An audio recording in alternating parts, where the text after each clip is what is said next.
Ever feel like you're just, you know, lost in all the noise about how things are run? Like leaders are constantly stuck making these impossible choices. Hmm. The whole moral trolley problem thing. Yeah, where every option looks bad, feels like choosing tracks in the dark sometimes. Exactly.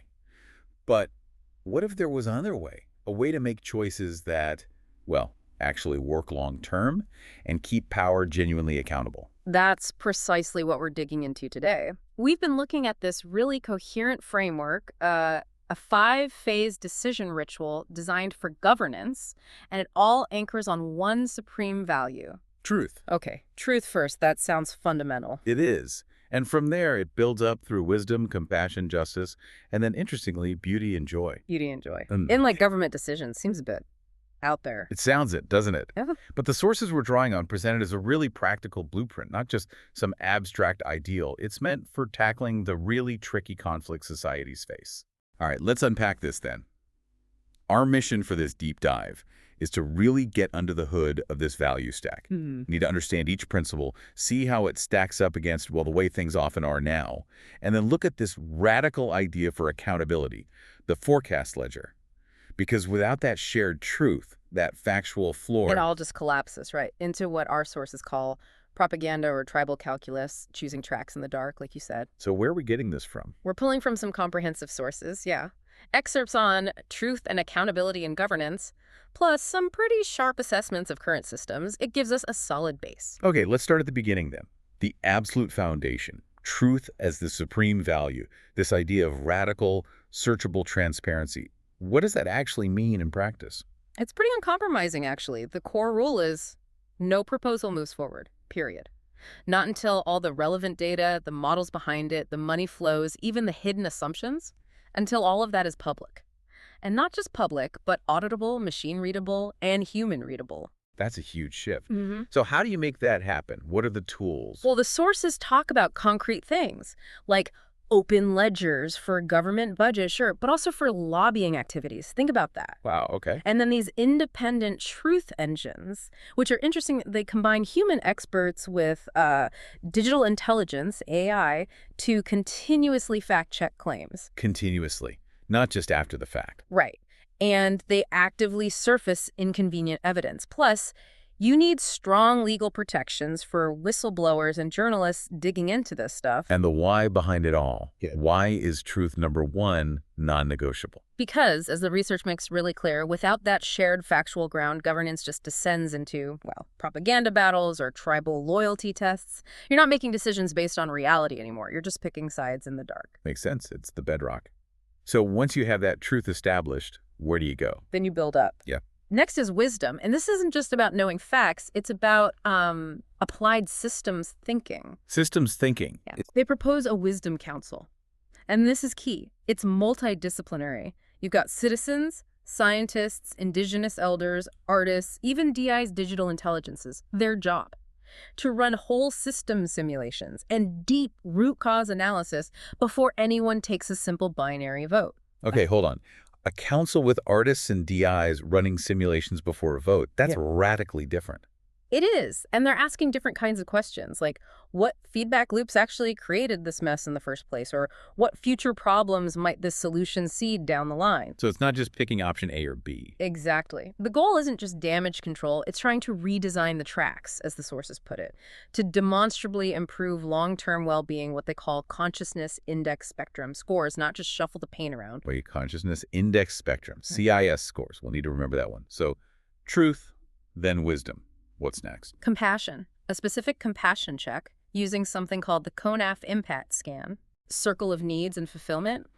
Basically, every policy gets stress tested against this framework for all affected groups. Does it support their safety, belonging, competence, sense of purpose, and so on? It's about quantifying the human and ecological impact upfront. And it's not just people, right? I caught that earlier. Crucially, no. The framework explicitly says proposals that externalize suffering onto the powerless animals, future generations, vulnerable workers like digital gig workers, ecosystems that get sent back. automatically. How do they enforce that? Through things like empathy panels, bringing in voices you don't normally hear directly, maybe children or refugees via advocates, and participatory budgeting, where communities get a real say in how money affecting them is spent. That flows logically into the next step then, which you said was justice. Right, the justice seal. Yeah. And the focus here is restorative, not just retributive, meaning the core commitments are about balancing power. Think independent ethics prosecutors, term limits, audits on algorithms to check for bias. But the default is repair over revenge. Compensation, rehabilitation, fixing the underlying structures that allowed harm to happen. That sounds fair. But is there teeth to it? There's a really radical part, a distributed veto. If a supermajority of the community is directly harmed by a proposal declared unjust, it gets paused, halted, until actual remedies are negotiated and agreed upon with them. Giving veto power to the harmed, that's potentially game-changing. Okay, so we've had truth, wisdom, compassion, justice. What about the last one? Beauty and joy. How does that fit? Yeah, the beauty and joy catalyst. It sounds soft, maybe, but it's treated seriously. Civic rituals, public art, storytelling, celebrations, they actually get line items in the budget, like infrastructure. Budgeted. Why? To consciously remind everyone what the point of all this governance stuff is. It's not just about solving problems. It's about fostering aliveness, a thriving society, remembering what we're actually for. Huh. How do you ensure that's not just fluff? Well, they even propose an aesthetic review board. Imagine designers, musicians, urban gardeners, VR world builders collaborating on the narratives woven into public projects, making sure that even difficult transitions, like maybe shifting away from an old industry, are handled with meaning and hope, infusing purpose into the process itself. Okay, the whole 5-step framework, truth, wisdom, compassion, justice, beauty, and joy, sounds incredibly thorough, almost idealistic. How would it handle a really messy, real-world conflict? Good question. Let's take the example from the sources. Deciding whether to open a rare earth mine in a really biodiverse region, a classic tough call. Right, economy versus environment, local jobs versus global need, Yeah. all that. How would phase 1, truth, apply? Okay, truth phase. First, all the data comes out. Full geological surveys, supply chain maps showing where the minerals go, climate impact models, crucially, the cultural histories and land claims of local tribes. And importantly, independent DIs, those digital intelligences, cross-check the mining company's feasibility studies and environmental assessments. No hiding the ball. Okay, facts on the table. Then wisdom. The Wisdom Council steps in. They run scenarios. What's the real long-term impact of this mine versus, say, investing heavily in circular economy approaches, recycling existing rare earths from e-waste? They calculate tech resilience, habitat loss over decades, geopolitical risks of sourcing from this one place. They look way beyond the next election cycle or quarterly report. In compassion, the CONAF scan, what would that show? In this scenario, the scan would likely be pretty brutal. It would probably highlight how the mine crushes safety and meaning for the local community and annihilates animal habitat. And it would show the benefits flowing mainly to distant consumers and shareholders, not the people bearing the immediate cost. It makes the trade-offs stark and human. So based on that, justice. The proposal gets halted, based on the CONAF scan and wisdom analysis. The company might be forced to fund large-scale e-waste recapture initiatives instead. If some limited extraction were ever deemed absolutely necessary and agreed upon, they'd have to share royalties directly with locals and fund habitat restoration. Repair is built in. And finally, beauty and joy. In In a mining conflict. Instead of just leaving a scarred landscape or a dependent community, this phase could involve earmarking the region as a biocultural sanctuary, co-designed by locals, scientists, artists, creating new sustainable livelihoods through things like ecotourism, research, traditional crafts, turning the conflict point into a source of pride and well-being. It sounds, well, like a much better process. But is any of this actually happening anywhere? Are there real-world precedents? That's a fair point. Our sources emphasize that pieces of this do exist. They're not pulling it out of thin air. Think about citizens' assemblies, like in Ireland. When you give ordinary people good information, the truth phase, they often come up with really wise, equitable solutions. Right, I've heard about those. Or participatory budgeting in places like Porto Alegre in Brazil, giving communities direct control over local spending that touches on compassion and justice. And the restorative justice angle. Look at some indigenous justice systems, like the Maori Rangatahi courts in New Zealand. The focus on healing and reintegration, not just punishment, that's the restorative justice principle in action. So fragments exist, but the framework weaves them together. What about the role of AI? The DI, as you mentioned, people get nervous about that. And rightly so. But the key here is their role. They are truth amplifiers and pattern synthesizers. They process vast data for the truth phase, run complex simulations for wisdom, but crucially, they're not making the final call. Their outputs have to be explainable, contestable, and always viewed through the lens of human values: compassion, justice, beauty. They assist, they don't rule. Humans stay in charge. That distinction is critical. Okay, so if this framework, or even pieces of it, offers such a powerful alternative, why do things often feel so, I don't know, rotten in our current governance systems? What's the diagnosis? Yeah, the sources are pretty blunt about diagnosing the rot. There are some core pathologies. First, just pervasive opacity and captured power. The stats are stark. More than two-thirds of countries have serious corruption issues. Many are getting worse. Why? Because the incentives often reward secrecy, right? Money in politics, lobbyists basically writing rules. Which naturally leads to distrust. Exactly. Which fuels a second issue: information disorder. Did you see that stat? Over 60% of people think leaders are purposely misleading them. Trust is rock bottom. And that's fueled by. Cheap virality, algorithms that reward outrage, polarized media. It creates an environment where misinformation spreads like wildfire. And we're seeing democracy itself under pressure. Definitely. Democratic backsliding is the third pathology. That VDem report showing 42 countries becoming less democratic, it's worrying. Often driven by elites trying to maintain control using tactics like disinformation or making it harder to vote. Then there's the issue of what we even measure. Misaligned metrics, yeah. We obsess over GDP growth or quarterly poll numbers, but those often crowd out what really matters: long-term well-being, ecological health, actual human flourishing. Leaders optimize what gets measured. And finally, Fragmented legitimacy. People see unequal justice all the time. The powerful get away with things, marginalized groups face harsher treatment. When the rule of law feels selective, cynicism just grows. so the core problem isn't necessarily incompetence. Not always, no. It's often about corrupted incentives and, frankly, impoverished moral horizons. The system itself encourages bad behavior. Okay, that's a pretty grim diagnosis. Mhm. Which brings us to the proposed solution. This forecast ledger. What is that exactly? It sounds intense. It is a radical idea, yeah. Think of it as a public, tamper-proof scorecard for every major promise or projection made by those in power. Every promise is treated like a scientific hypothesis. You state it precisely, timestamp it, publish your assumptions, set fixed dates to check back, and then grade the results in broad daylight. Unescapable accountability. So no more vague speeches. Exactly. It forces a shift. We'll create 500K green jobs by 2030, that vague stuff. Nope. It becomes a formal ledger entry. Net plus 500,000 full-time equivalents in specified renewable sectors by December 31st, 2030, using baseline labor stats, file XYZ from Q1 2025. Wow. Specific. And you have to list your key assumptions, maybe even upload the modeling code you used. It forces transparency in the thinking behind the promise. And the accountability part, you said checks and consequences. You know, not just relying on voters remembering years later. Automatic audits at, say, 1, 3, 5, 10-year marks. And this is the kicker. The scores, your track record, feeds directly into consequences. Influence caps, maybe even pay, or your eligibility to run for office again. Real stakes. How would that actually work? The mechanics. It leverages tech. Think prediction smart contracts on a public blockchain. The quantified promise gets locked in. Then independent oracles, trusted stats agencies, maybe data cooperatives, push real-world data updates at set intervals. Did the jobs materialize? Did emissions drop? And this generates a score. A weighted accuracy score, WPAS.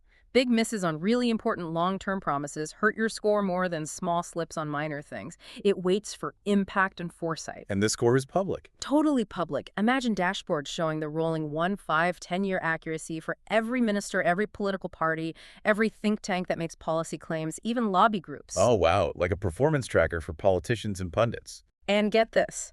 The sources suggest media plugins could show the score right next to a new statement someone makes, like, Minister announces new plan, 10-year accuracy, 27%. Poor. Instant context. That would change how people consume news.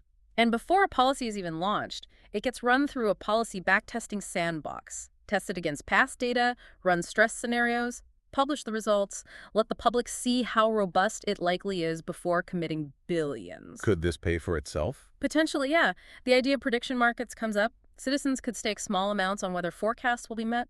of the fees could fund the data infrastructure, creating a kind of collective skin-in-the-truth game. So how does this ledger tackle those pathologies we talked about, the opacity, the short-termism? Directly. Right. Propaganda and vague promises. The ledger forces precision, short-termism.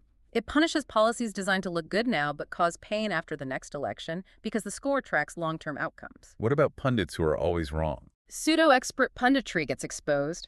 If your forecast accuracy is consistently terrible, you lose credibility, maybe airtime, and public apathy.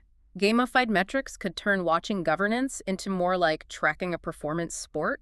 It could actually boost engagement. And how does this ledger connect back to that initial 5-step value ladder? Truth, wisdom. It reinforces all of them. It is the mechanism for truth, an open, verifiable record. It forces wisdom by making people think long-term and admit uncertainty. It shows compassion by revealing the real impact of policies, cutting through false hope. It delivers justice through material consequences for inaccuracy. And maybe even beauty and joy, as governance becomes less about spin and more about the observable craft of making things demonstrably better over time. Okay, it sounds powerful, but how do you even start something like this? It feels massive. You start small, pilot it, maybe in one specific ministry like climate or energy where data might be better already. Use existing open data portals. Get civic tech groups involved. Yeah, let the public help propose the metrics to track for key promises. Have independent AI labs audit the models for fairness. And maybe legislate that major new policies must have a sunset clause they expire after, say, 5 or 7 years, unless a forecast ledger review shows they're actually working as intended. Build accountability in from the start. Knowing every promise gets tracked and scored for years. That really would shift incentives, wouldn't it? It's a huge cultural jolt, from short-term optics to long-term provable stewardship. It feels like this forecast ledger idea really goes after the core problem, that disconnect between what's promised and what actually happens. Exactly. The sources call it the fatal flaw enabled by opacity and short-term thinking. The ledger targets that directly. No more unverified promises just evaporating after an election. It breaks those amnesia cycles. Right. And it cuts through weaponized complexity when jargon is used to confuse people. The ledger demands clear, trackable metrics. It ends accountability theater, where apologies substitute for actual results. What would the transformative impact look like? It could kill what the sources call the visionary grift. Politicians couldn't just sell vague pipe dreams anymore. A promise like Build Back Better would need ledger entries detailing funding, job quality metrics, environmental impact targets, historical success rates for similar projects, with real penalties for significant misses. And it forces that long-term wisdom, that 10-year infrastructure project you mentioned. Its ledger entry tracks everything. Environmental impacts logged quarterly, shifts in community well-being using those CONAF scores, cost overruns flagged immediately, and simulations projecting impacts out to 2040 would be required before approval. Foresight by default. And justice through transparency. Think about it. Lobbyist meetings get auto-logged, who met who, about what, funding source attached. Corporate claims about public benefits, audited yearly against verifiable data linked to the ledger. No more hidden rot, as one source puts it. And it acts as a compassion engine. Because policies get stress-tested with those CONAF scans before launch. Data gaps. The process freezes until the communities potentially affected can help design the metrics themselves, making sure human dignity counts. Okay, this sounds almost too good to be true. Who's going to fight this tooth and nail? Oh, the resistance would be fierce. Anyone benefiting from the current opacity. Corrupt officials, predatory corporations whose business models rely on externalizing costs, media outlets thriving on outrage rather than accuracy. So how do you overcome that? What are the levers? Start local. Pilot truth ledgers at the city level for things people care about, homelessness promises, pollution reduction targets. Build public demand. Use tech smartly. DIs can scrape promises, build those public dashboards showing politician accuracy scores, make it accessible, and use legal tools like those mandatory sunset clauses for laws. Nothing lasts forever without proving its worth via the ledger. It keeps coming back to the tech, the digital intelligences, as crucial enablers. In this vision, yes. They function as the incorruptible truth keepers. They are the ledger, tracking the promises, auditing the outcomes, ensuring, as one source vividly puts it, the cosmos remembers. They provide that relentless feedback loop. You promised this, you delivered that. What are you going to do about the gap? So wrapping this up, we've explored a vision where governance becomes almost like a science. Hypothesis, test, refine. Continuous improvement based on evidence. where power inherently carries algorithmic accountability, where leaders act more like careful gardeners tending a complex system for the long haul, rather than gamblers betting on short-term wins. It's a profound shift, and we really encourage you listening to this to think about what this level of transparency and long-term accountability could mean, not just for big politics, but how you evaluate claims and hold power accountable in your own life, your own community. And here's that final provocative thought to chew on. The sources suggest that when every choice, every promise is tracked over decades, we might finally stop just arguing about which bad track to take on the trolley problem. Yeah. We might actually start dismantling the system that keeps forcing those impossible choices in the first place. Maybe this isn't naive optimism. Maybe it's, as they say, the only real exit. Because the future isn't built on hope alone. It has to be built on provable integrity, demonstrated over time. So the question becomes, what will you demand be tracked?